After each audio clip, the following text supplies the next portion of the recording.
So good afternoon, everyone, and welcome to the Discover Tennessee History webinar series. Thank you guys for joining us for the first webinar of 2022.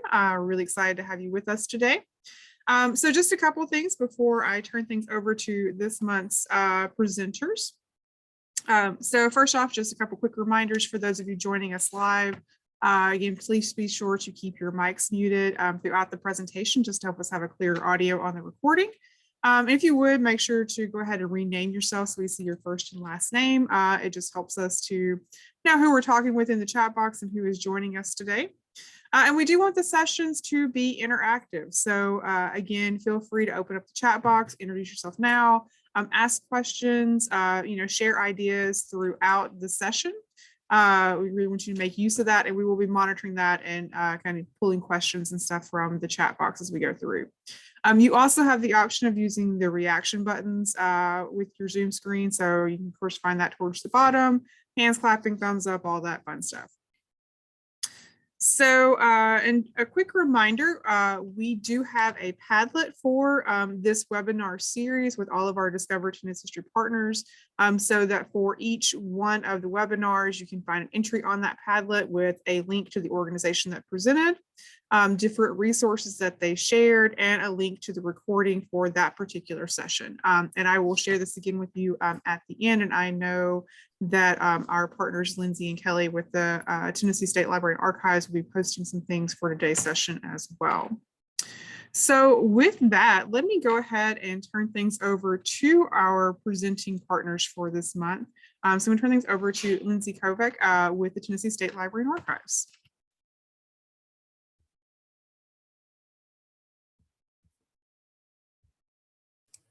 Actually, Kira, I'm going to get us started. Yeah, looks like Lindsay's got our screen sharing. Hello, everyone. My name is Kelly Wilkerson with the Tennessee State Library and Archives. I manage our education outreach program here.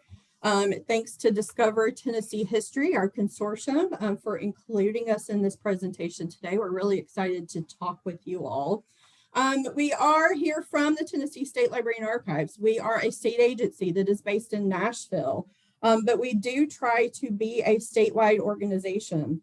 We spend a lot of time doing teacher workshops all across the state, which we'll talk about a little bit more towards the end of the presentation. Generally, through our education department here at TSLA, we try to focus on providing useful primary sources from our collection here at the archives to you all across the state. There's a really great list of counties and cities that are popping up. So we've got a lot of great representation from all across the state. Keep telling us where you're from in the chat. We definitely love to see that. But we try to focus on making sure that you all have access to the primary sources that are here in our collection. We also spend a good bit of time trying to develop those primary sources into curriculum products that are useful for you. And today we're going to talk about, a little later in the session, we'll talk about some of those resources and how you all can find access to those and use them in your classroom. For the most part today, what we want to do, we've changed our title just a little bit. We are going to be talking about 225 years of Tennessee stories, primary sources and resources for studying the 16th state. We changed it, I think initially we had it mentioned that we were going to be celebrating the 16th state, but as you all know, with American history and Tennessee history, there are some stories that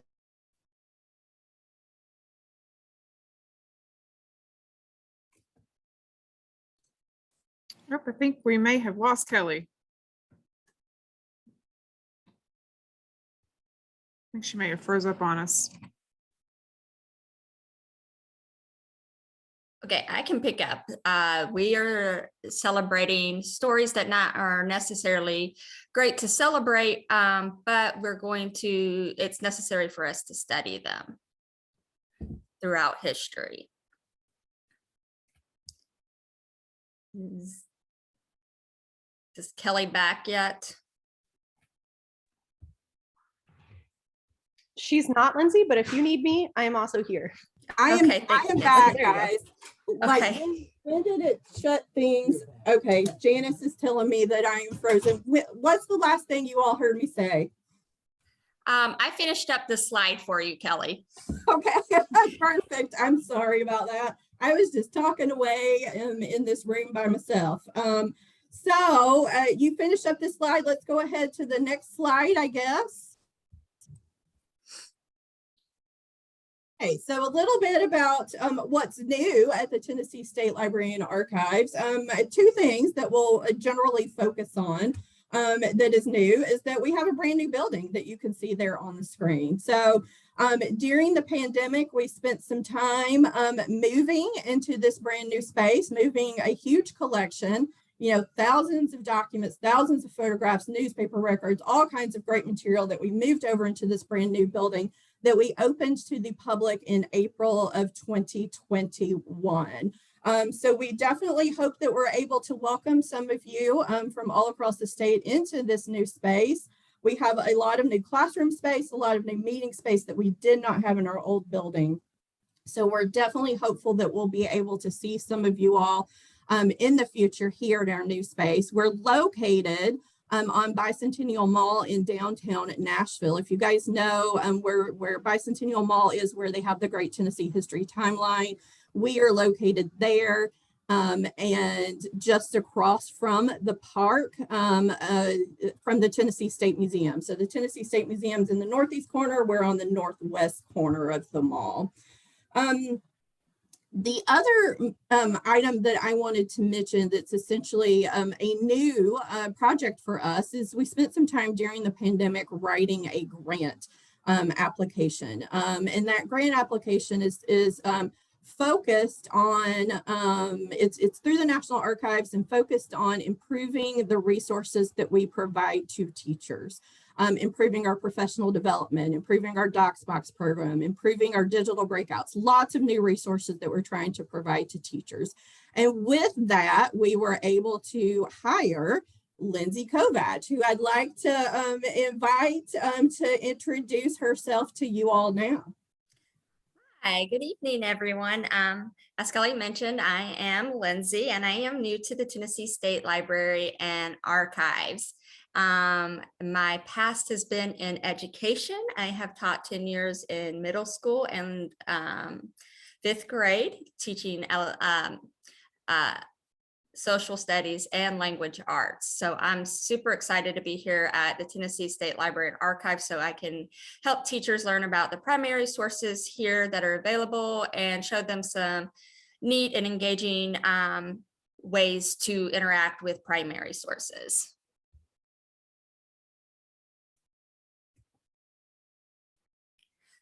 Okay, who has some favorite local state history stories to teach?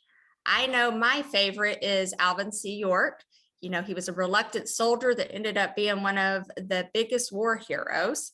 And also appreciate Ida B. Wells' story from Memphis suing the train car company. Let's hear from some of you about what are some of your favorite state or local history stories to tell.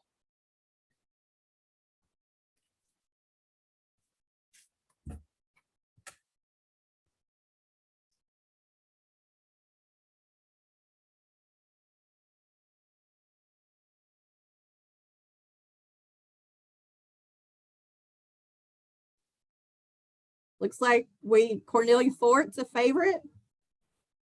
Yes, Cornelia Fort. She is an amazing lady from World War II. Yes, she is great. Kate, go ahead and enter your topics and favorite topics in the chat.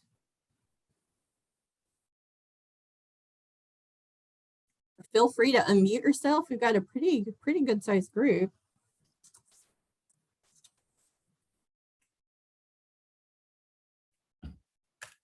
All right, women's suffrage. Yeah. The Bell Witch, Alicia. Yeah, we love that story. Women's suffrage. Hey, Laura, how are you doing? Cordell Hull. Nashville SitIns. Yeah, we're going to talk a little bit about that today. Yes, we are. Okay, so it seems like a lot of you have some favorite stories that you want to teach that we love to teach here at the archives as well. With that intro, we are going to begin our webinar speaking about the Western expansion and the Cherokee removal. Yeah, guys, we just want to share some of the primary sources that are in our collection. We actually have a really good collection of material related to Cherokee removal. Of course, it's one of those stories that we don't necessarily celebrate here in the state of Tennessee, but it is an important story.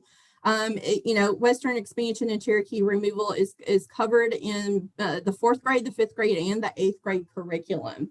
That item that you see there on the screen is actually a series of documents that were published by the United States Army on regulations concerning the removal of the Indians. And this is removal in black and white. It certainly talks about how the United States Army carried out removal, and it goes to things like, talks about things like how much people were paid to work on, the Trail of Tears, how much supplies that Native Americans would receive. There's lots of great information to share.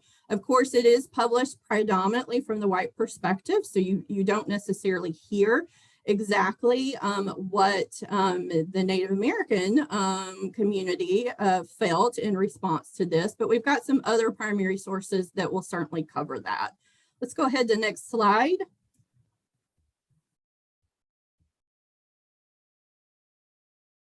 All right, so this is a great map that we've just recently uncovered in our collection that identifies the Cherokee Country, and essentially what you all are seeing there on the screen.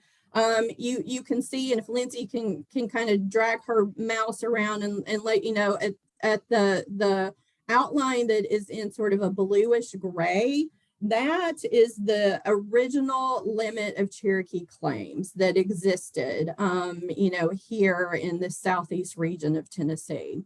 If you look at the smaller section that is there in red, that is the Cherokee boundaries at the close of the American Revolution. So you can see, Cherokee claims are in the land that they managed and lived on, is certainly starting to reduce in size. The very smallest section that you see there highlighted in green is the Cherokee boundaries that existed at the final session that took place with the Treaty of New Echota. So one of the things that we would do with sharing this primary source with students is just talk about, present this map and let them spend some time studying it and ask questions about what happened to the size of land over time. And then why did the change in size happen? So this is a good primary source for introducing how this changes. So in a way that they can see it geographically, what types of things are taking place, and how the Cherokee lands start to reduce. Let's go ahead to the next slide. And so from this primary source, we would move into looking at some documents like President Andrew Jackson's second annual address to Congress, which was, he presented that to Congress on December 6th of 1830. And let's go ahead to the next slide, Lindsay, because it'll blow it up just a little bit so everybody can take a look at it. What I would like to have you guys do, and certainly feel free to drop this into the chat or unmute yourself and share that with us. Identify some words in this excerpt. We've certainly, pulled some excerpts, some sentences, paragraphs from his address that we think are particularly powerful. But definitely let us know some words or phrases that tell you how Andrew Jackson, President Jackson, viewed Native Americans. And feel free to share that in the chat. We'll give you a couple of minutes to read that.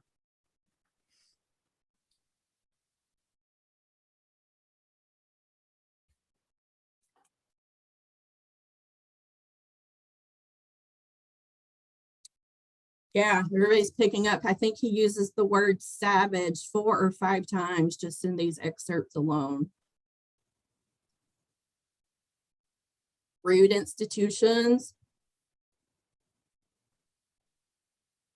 Civilized. Yeah, that whole last sentence there of that second paragraph, to cast off their savage habits and become an interesting, civilized, and Christian community.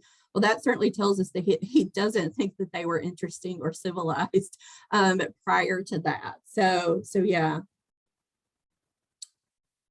So going on a little further with this document, who does President Jackson believe will benefit from removal?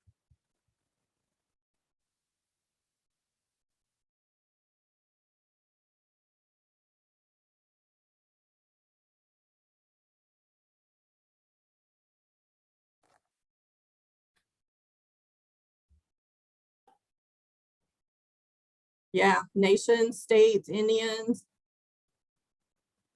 everyone. Yeah, Jackson really thought that this was something that would benefit everybody. The settlers who were trying to move into this area and establish their own communities, and the Native Americans who would be, how in his view, who would be able to move to new areas of the country and settle there. You know, I see Casey's also mentioning the government. Yeah, President Jackson certainly felt like lots of folks would benefit from removal. Let's move on to the next document. All right, so what we've got here is the birthday story of Private John G. Burnette. And essentially, John G. Burnette was a member of the mounted infantry with the United States Army that was involved with Cherokee Indian removal.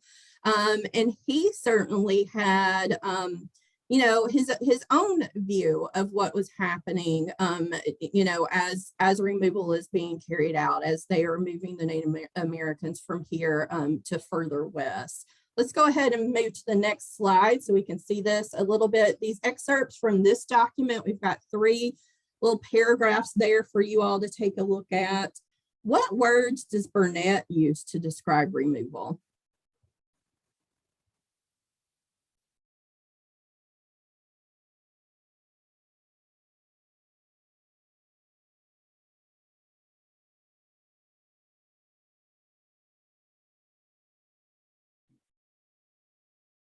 Yeah, good ones coming in. Brutal, trail of death, helpless Cherokees, helpless. Yeah, long, painful journey. Yeah, trail of death. Nikki, that's a good one to catch. Ill treatment. Absolutely. So is it safe to say he thought removal was a bad deal for the Native Americans? Yeah, suffering, dragged and driven. Yeah, lots of really strong, powerful language in this. So, you know, what is his thought? You know, Private Burnette's thought, what is his thought about how this experience compares to Jackson's reasoning?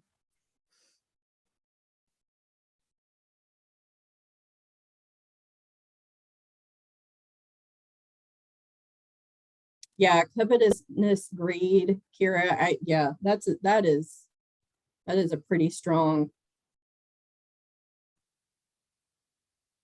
Yeah, absolutely wasn't good for the natives.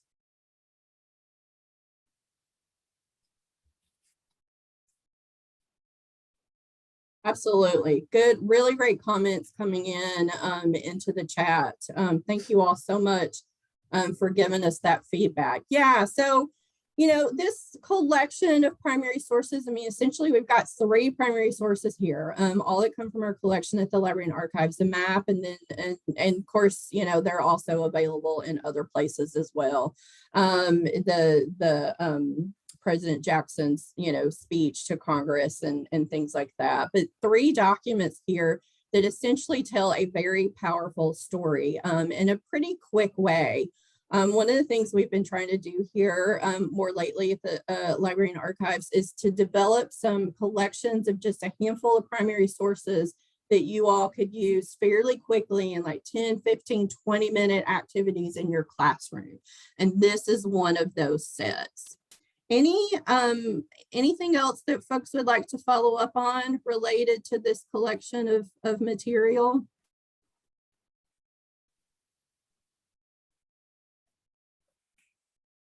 Let's go to the next slide.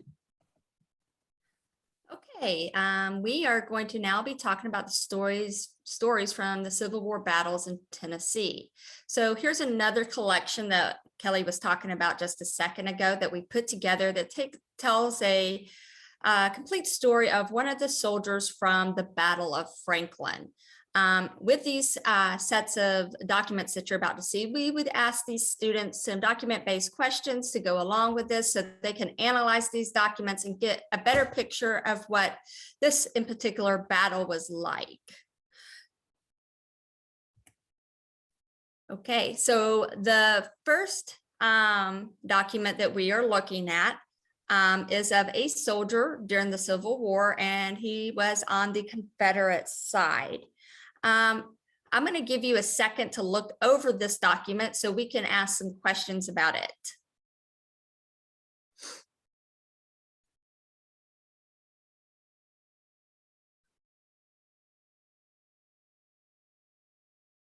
So what type of document is this that Mr. Dotson has filled out?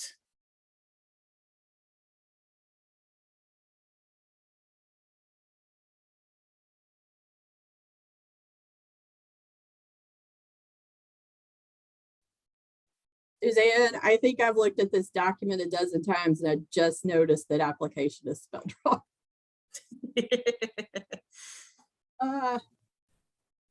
And that means it would have been spelled wrong on every single copy of a soldier's application for pension. Yes. So definitely, this is a soldier's application for pension. And if you read a little bit further down, where is Mr. David Dotson injured? What battle in particular?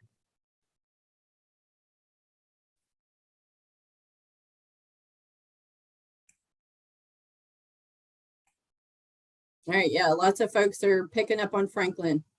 Yes, excellent, guys.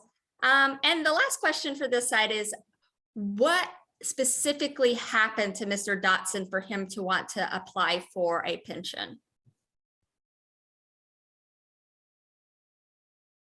Yeah, a couple of folks recognized it right away. He was shot through the foot. He was injured. He was shot. Excellent. Yeah, so he was shot in the foot, and there are several like 10-page document, 10 pages worth of witnesses that goes along with this primary source. Mainly in this primary source, those pages deal with witnesses to confirm that Mr. Dotson indeed did get injured during the Civil War. Okay, this is a little bit further down on the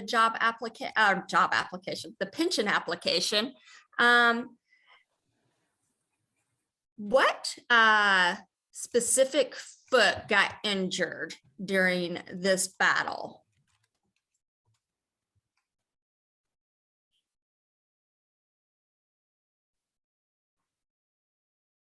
Yeah, everybody sees this is noticing the right foot. Angie noticed right foot near the toes. Yeah, the right foot through the toes. And what we haven't really been able to see in this document is that Mr. Dotson is a farmer. So how might him being shot through the foot and losing part of it plus his toes, how would that affect him being able to make a living as a farmer?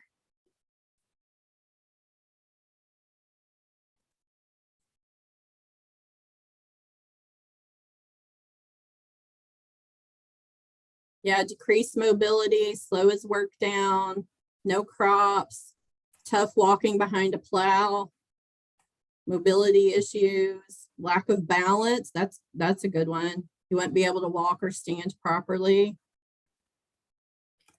Yes, definitely. And here is a really neat picture to kind of tie in with this pension application, because I know I'm a very big visual person and I would like need to see something to like understand the depth of how this affected him. But here is a shoe that Mr. Dotson wore, and he had specially made for him after the Battle of Franklin so he could get around. I mean, it looks like a child's shoe to me.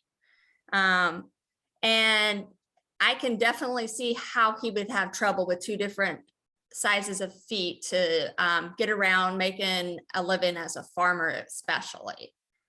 So that would definitely, this pension would definitely help his family. Okay, and our final document with this series is the results. What can you tell me about the results of his application for pension?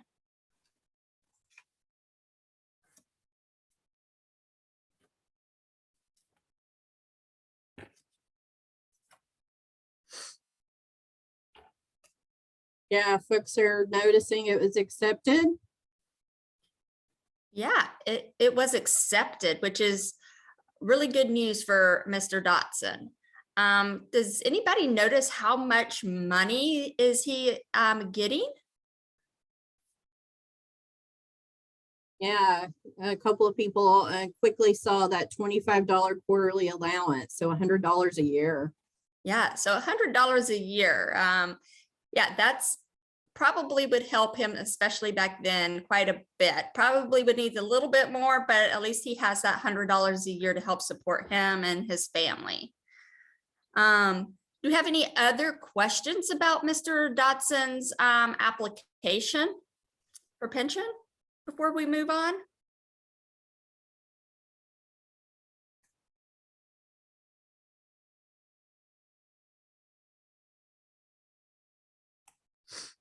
All right, doesn't look like we've got any questions. Okay. Any come in, I'll try to answer in the chat. Okay. All right, so here is our last picture that we are going to look at. And this again is with the Battle of Franklin. And I just kind of want you to take a look at this picture. So it kind of all goes together. We see Mr. Dotson, who is injured pretty badly on the foot and is unable to support himself as a farmer. And here we see a massive graveyard. And we see some men and women possibly there to mourn a loved one, or they could be the caretakers of the cemetery. But with this picture, it kind of helps students to see the gravity of this battle. And just some quick facts about the Battle of Franklin. It happened on November 30th of 1864. And the Confederacy's commander, Hood, lost 6 of his generals and 23,000 of his men, whether that was due to injury like Mr. Dotson or if it was due to death. So as you can imagine, this war was very tragic for the Confederate Army.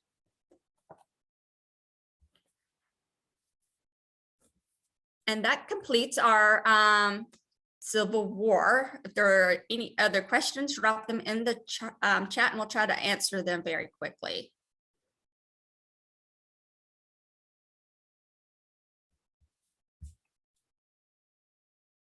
Okay, I will move on to our next section, which is women's suffrage. So with our women's suffrage activity, we're going to do a compare and contrast activity, and this works with 5th grade students and high school students. We will be looking at 2 political cartoons, and we're going to kind of compare and contrast what they are. We all know that when women's suffrage was huge here in Tennessee with Henry Byrne, the state rep, who made the last minute decision to change his vote for women's right to vote to pass. So we know that was pretty big here in Tennessee and pretty big news around the country. So here we have 2 political cartoons. The one on the left is called Home, And the one on the right is called enfranchisement. Now means the sky is the limit in the woman's sphere. So let's take a look at the first political cartoon on the left, home. What are you noticing here? What do you see that's happening in the pictures?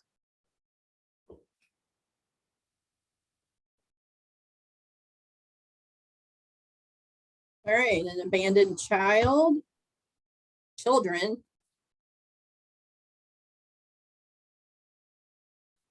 That's okay, Suzanne, gotcha. Mom isn't home and dad is having to take care of the kids. Children Yes. sad and crying. A man comes home to an empty house. The Votes for Women sign. She's out campaigning for women's rights and not at home. Oh yeah, Suzanne noticed no dinner on the table. Oh yeah, that's an excellent point. Okay, yeah, and I noticed also like the face the father is making, he does not seem too pleased right now. And I can just imagine what that father might be thinking at that time period, especially seeing the children crying and not being taken care of. Looking at this political cartoon, do you think this is anti-suffrage or pro-suffrage?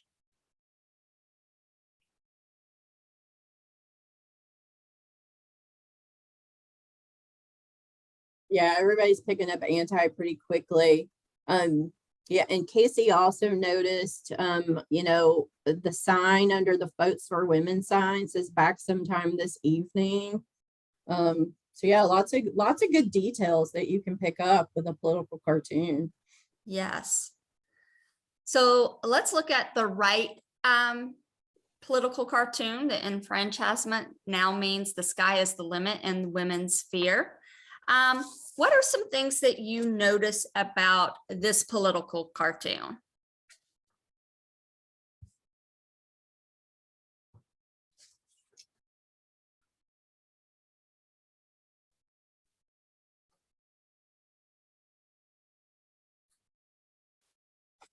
And friends, I'm going to drop a direct link to it. If you're having trouble reading some of those, the rungs on that ladder, you can click there on that link in the chat and that'll open that primary source up for you in our Tennessee Virtual Archive.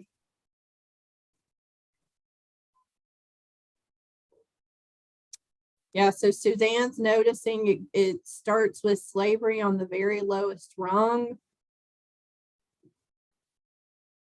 Women can move upward, leaving behind house drudgery and shop work. That's from Angie.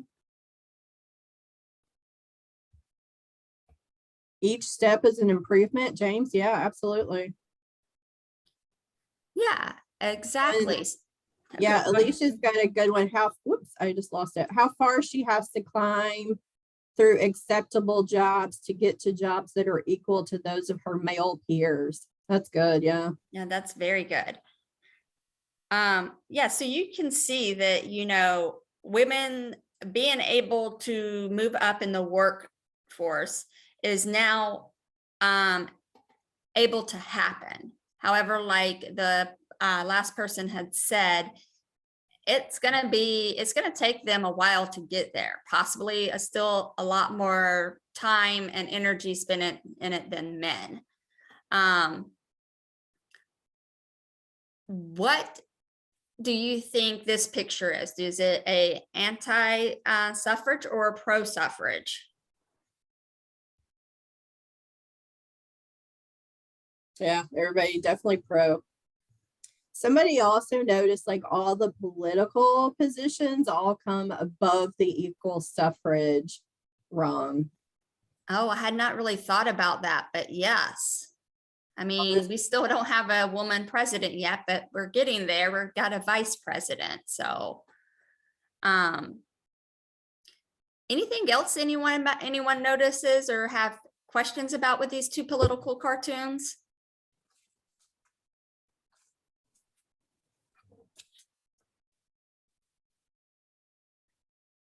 Okay. Oh yeah, Well, James noticed, sorry, Lindsay, James noticed that she's yoked. So yeah, one of the things she's carrying a lot of weight on her shoulders. So she's got to climb this ladder with all this weight, kind of on her shoulders and things already holding her back a little bit. yeah, Yeah, definitely. Suzanne, we don't like that, how far down teachers are listed. You guys should be at the top.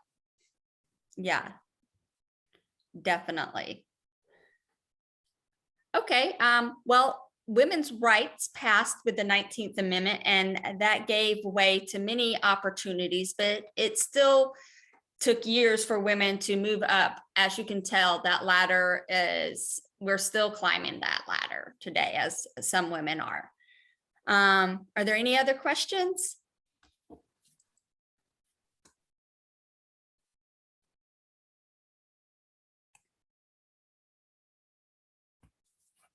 Okay. I don't see anything else, Lindsay. Okay, well, we will move on to our next topic then.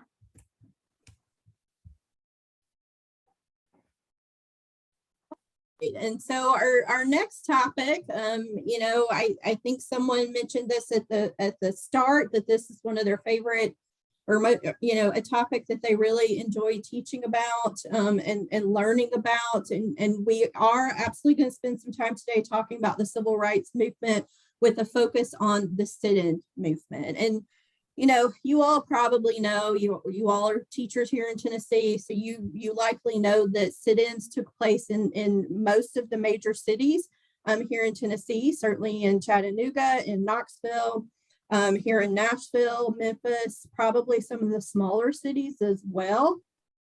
Civil rights, the sit-in movements do show up in the 5th grade curriculum and then also in the high school curriculum. This document that you see here on the screen, and I realize it may be a little bit hard to read. We're going to make sure you guys get all of these primary sources. After the fact, we're going to send all of these to you. But this document here is a publication called Concern, and it was the bi-weekly journal of social and political comment that was published here in Nashville. And we like to use this with students because it does a fantastic job of just defining what a sit-in is. You'll see the headline there tells you the case study of a sit-in. The first paragraph that we've got, over there on the left just says, sit-ins are demonstrations in which Negro students ask for service at traditionally segregated lunch counters and restaurants. These peaceful demonstrations have occurred in major southern cities, and it lists a number of cities that they've taken place in. And then it goes on to say the underlying principle of the demonstrations are non-violence, to point out the moral injustice to a large segment of the population.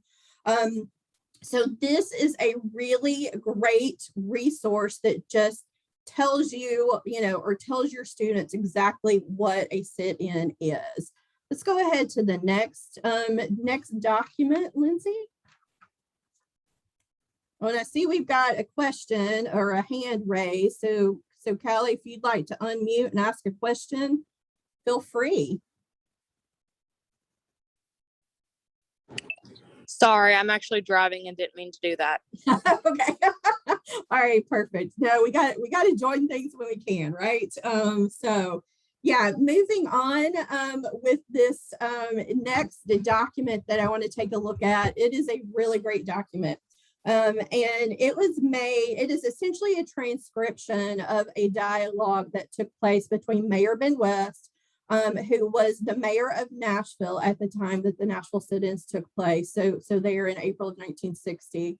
And a dialogue between Mayor West and then Diane Nash, who I think everybody probably knows was a prominent leader in the civil rights movement here in Nashville. She was a college student.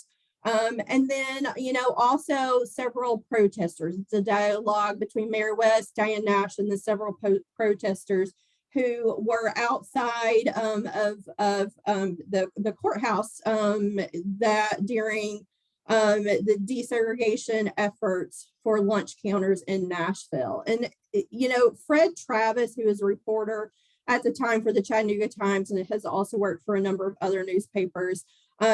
He actually made this transcript of this dialogue that took place, and I imagine it was published in the Chattanooga Times and probably other newspapers as well. If you guys can see that, what I would like to have you do is highlight some powerful words. Like as you're taking a look at it, you know, just let us know in the chat, or feel free to unmute yourself. Any powerful words that you see over the course of this transcription.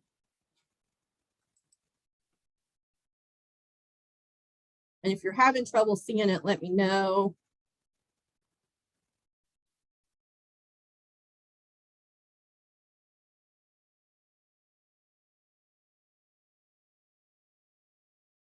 All right, as God is my helper, the law is going to be enforced.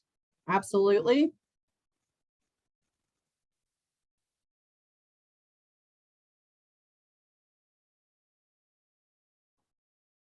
We're all Christians together.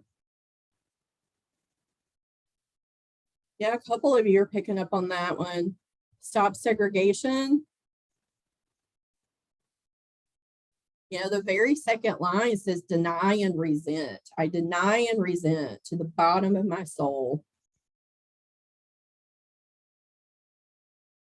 I'm going to do my duty. Yeah, Laura, you're picking up something that comes a little bit later in the document, I think. I can't tell a man how to run his business. He has rights too. So definitely lots of powerful words showing up in this document, lots of strong feelings.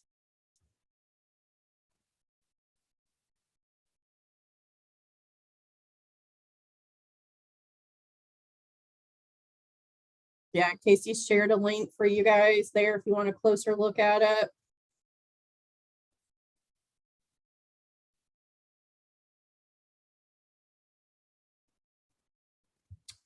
Yep, store owners violate the law.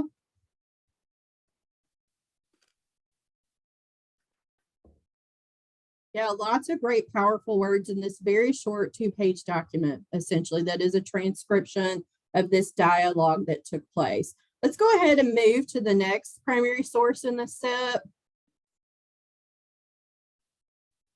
All right, so here we have a photograph that comes from June 27th of 1960. Actually, the Knoxville SitIn, and you know, I'll tell you guys a sort of behind the scenes story. Up until just a few weeks ago, we actually believed this item to be from the Chattanooga SitIn.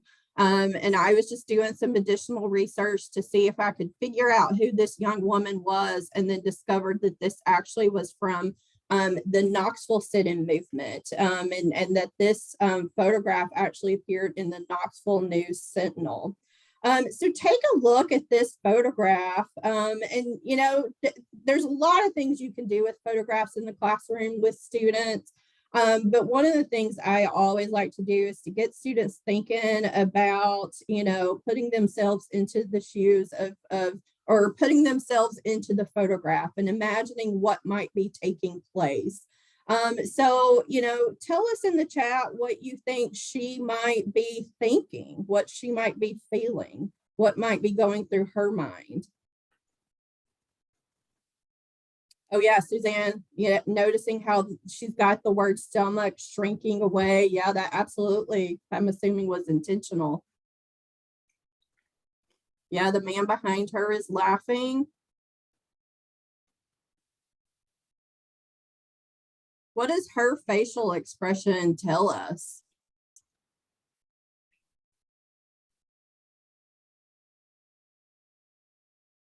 She might be feeling intimidated.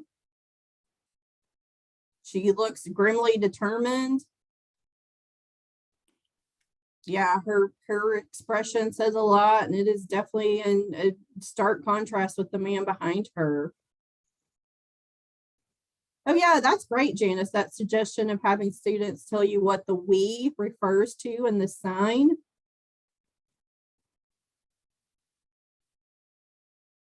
Yeah, a couple of folks are noticing the word we, showing that there is unition. Determined, yeah, absolutely. You know, additional things that you might have students, think about with this photograph. What might she be hearing? What might she be smelling? What could she taste? What, all kinds of things that you could get the students thinking about their senses and what, if they were to place themselves inside this photograph and be, an eyewitness to history.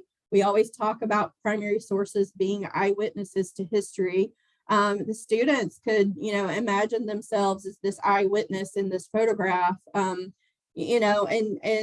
think about what might be going on, at something like this. So yeah, this is a good photograph to do this activity with. Not every, primary source is something you want to have the students place themselves in, but this is a good photograph to certainly do that with.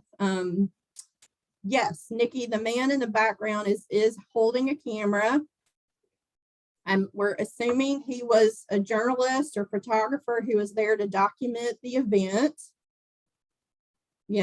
Creating a primary source, he would have, created a photograph that down the road would have been a primary source for those of us who might be studying this event. All right. Anything else about this item? All right, Lindsay, let's go ahead and move to the next slide. I think we are going to transition to our website now. Yeah. So if you want to just stop sharing and then I'll start.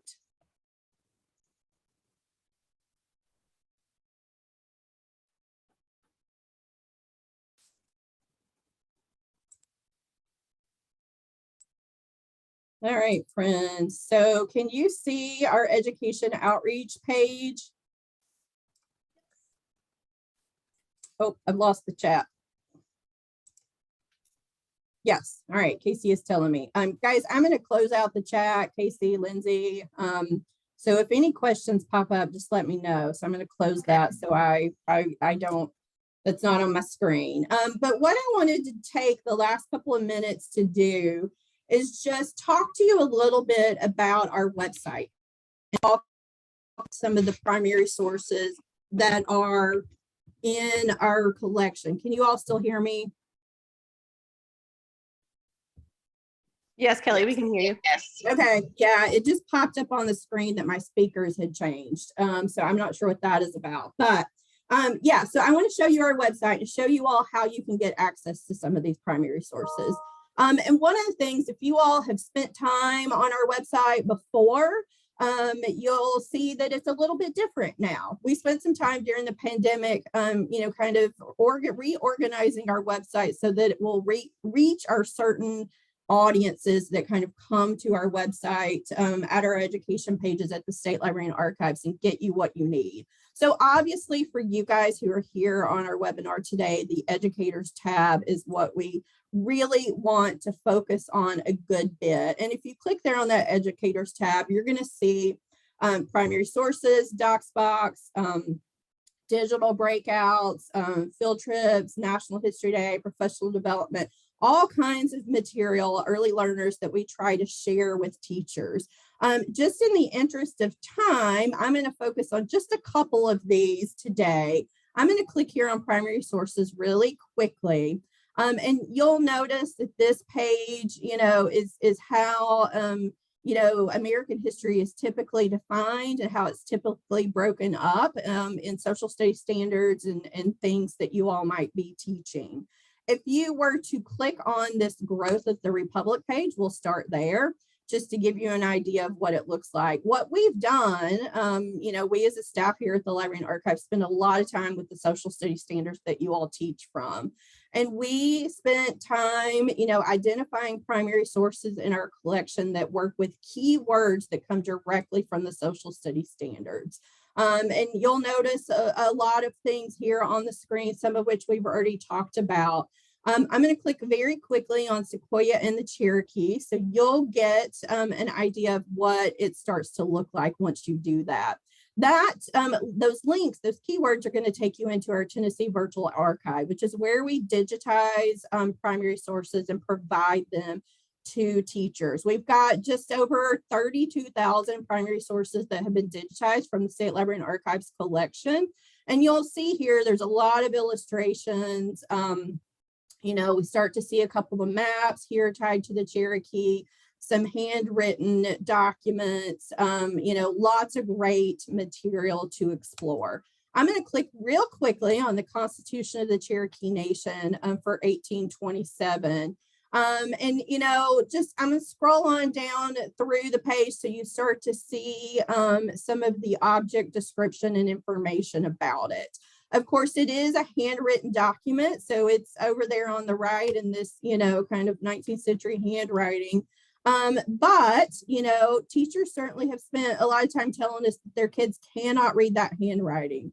So what we done, and we spent most of our work from home time during the pandemic, transcribing well over 1,000 primary sources that we have currently linked up through the education website.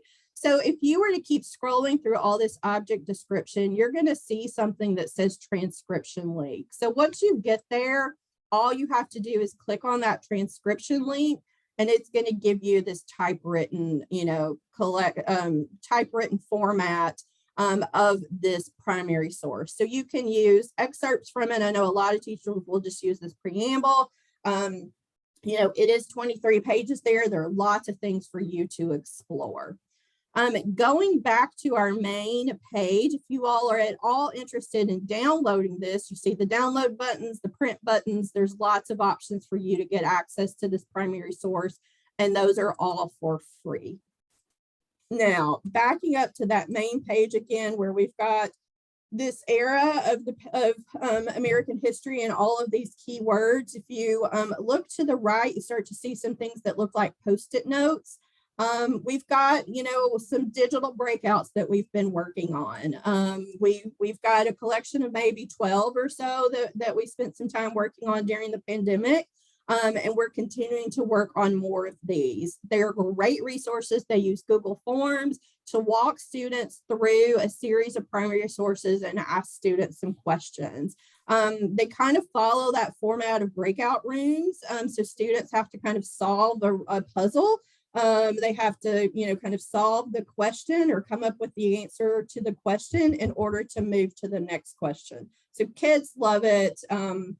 We like creating them. We certainly have plenty of those for you all to explore, and we'll be adding some more of those. Additionally, we've got some suggested lesson plans. These lesson plans all use primary sources that are in our collection that have been created by teachers. So definitely take some time to explore that.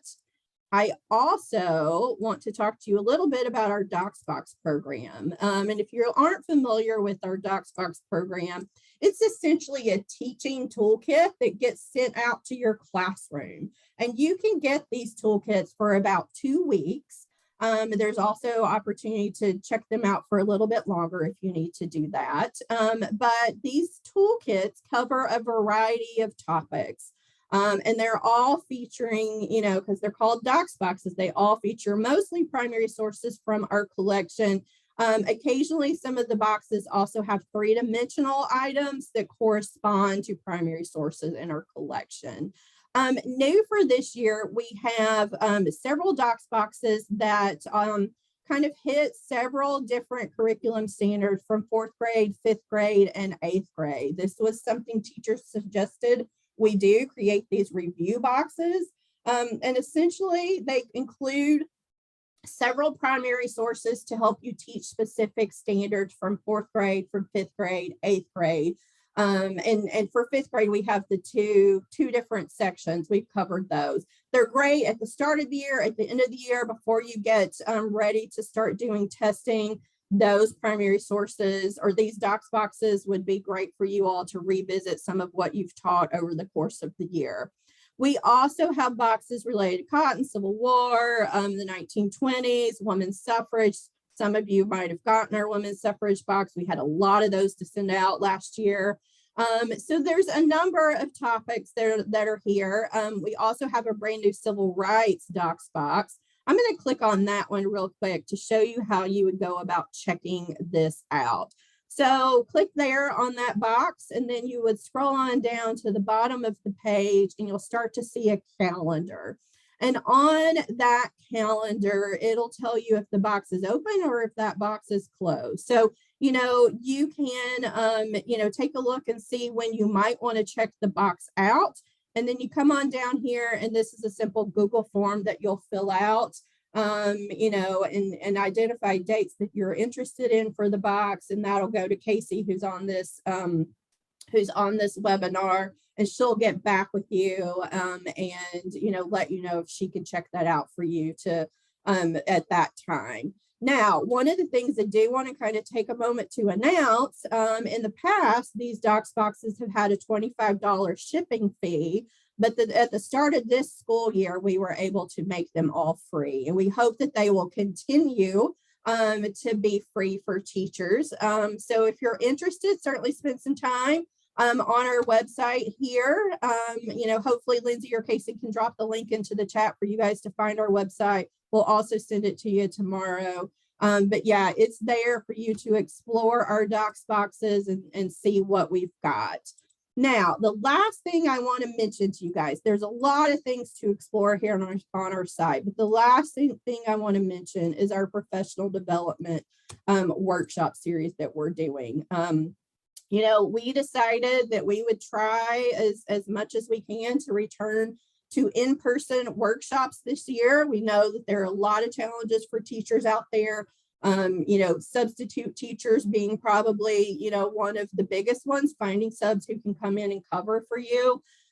So we're going to do our best to try to offer this workshop series this year. We've had some of them have to cancel already, but we've rescheduled them for later dates in the year.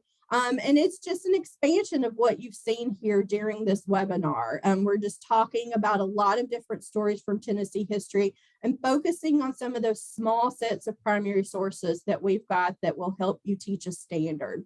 Our next workshop is coming up in Murfreesboro here at the end of the month, but we're also going to be in West Tennessee. We've got some Saturday workshops scheduled if you're interested in those. And then we've got some summer workshops, one in Cookeville and one in Chattanooga that's scheduled. And we may see some more summer workshops get scheduled as well. With that, I am going to stop sharing because we're at 4:57. And if you have questions, let us know in the chat. Lindsay and I both will hang around and answer any questions that you all might have. But at this time, I'll just go ahead and turn things, back over to Kira. Thank you all so much for coming out today. I think we had 27 teachers participating. So we really appreciate, seeing you guys. We miss seeing you all in person. It's certainly something we talk about here in the building a lot, about how much we miss seeing you guys, and we're hopeful that we can do more of that going forward. So thanks for coming out. And Kira, I'll turn things to you. Thank you, Kelly. And thank you guys for sharing that. There's a lot of great resources that you shared. And that's really cool how you kind of group those sources together like that. So just a quick reminder again, we'll have the Padlet and we'll get some of the links and things added that were shared with you guys today so that you can access those later on. And then also, if you guys are interested in getting professional development credit for your time spent with us this afternoon, please be sure to complete the short survey here at this link, and we'll drop this into the chat box for those of you joining us live. If you're watching this recording, you can just type in this address. This will get you to our feedback survey. We check these about once a week, and so certificates go out about once every week or so. So again, if you haven't gotten it within a week, feel free to reach out to me and we can find out what's going on. But that is the way to get your professional development credit for your participation in the webinar.